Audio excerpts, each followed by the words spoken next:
You're about to issue your annual monitoring report. Why do you monitor the labour force in Northern Ireland nowadays? Well, there is a requirement, obviously, for employers to do a return to us on the community background and sex of their employee workforce, and we've undertaken on an annual basis to publish this. And this year's our 23rd, and it actually monitors about 512,000 employees, and that's about 3,700 private sector firms and 127 public sector. So it's a very wide, about 2/3 of the workforce. Is it mainly about religion, or is that just the top line story?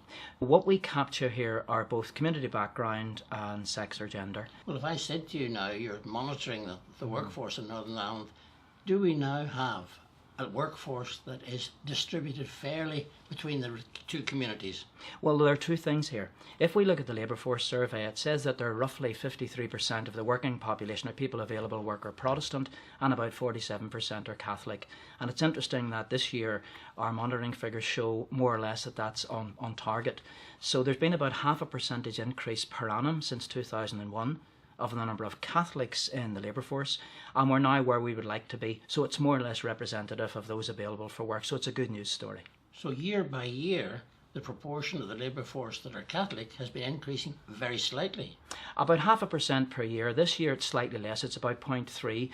But what we're saying is now, when you look across those available for work and you look at that in terms of Protestant and Catholic, look at what we've monitored, we're actually saying that we are where we would expect to be. When you begin to look at the detail, for example, the reputation in Northern Ireland has been perhaps that the private sector or the public sector, one or the other, might have been biased in any direction. What do you think of the outcome when you look at that level? Well, if we're looking again in terms of the stocks, if you like, where the 512,000 people are, there's very little difference between the public and private sector. Where it does become different is when you look at gender. And obviously, almost 2/3 of those working in the public sector are women. And women are much more likely to be represented in terms of the part-time labour force in the public sector, but less well represented in the private sector. So it's more on gender than it is in community background. Are you saying that's a problem, or is that just a natural outcome? I'm simply saying that at the minute that's where it stands.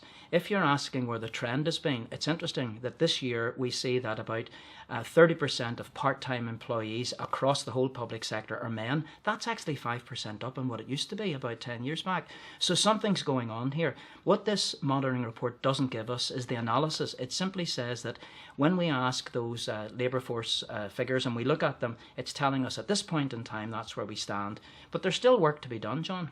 Well, I was going to make the suggestion. You've got roughly the proportions you would expect. The job is done compared to what we started 20 years ago. We haven't, and we don't monitor the workforce in terms of race and nationality.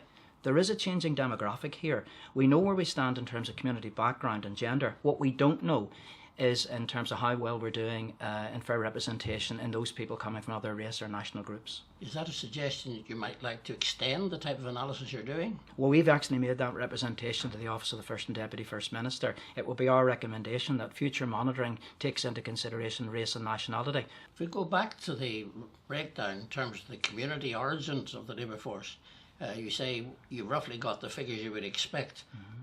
Does that mean you no longer get any complaints, or the number of complaints that you're receiving is now become very small?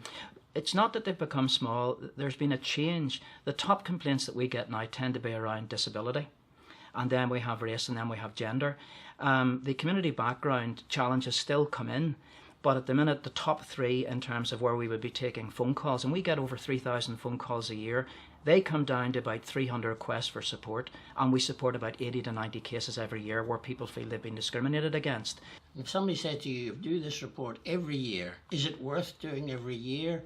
What's the value of a report of this kind? Well, we're not required to do it. We've agreed that we would like to do it. And it does a number of things, John. This year, for example, instead of 300 pages, we've produced it in 50 pages.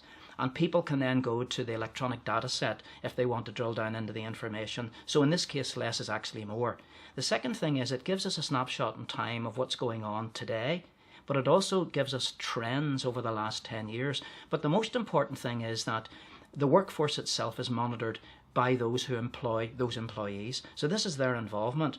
And every 3 years they're required to do a response to us, and we had about 130 responses this year. And it's at that point, 3 years on, each of those firms needs to look at its own fair participation.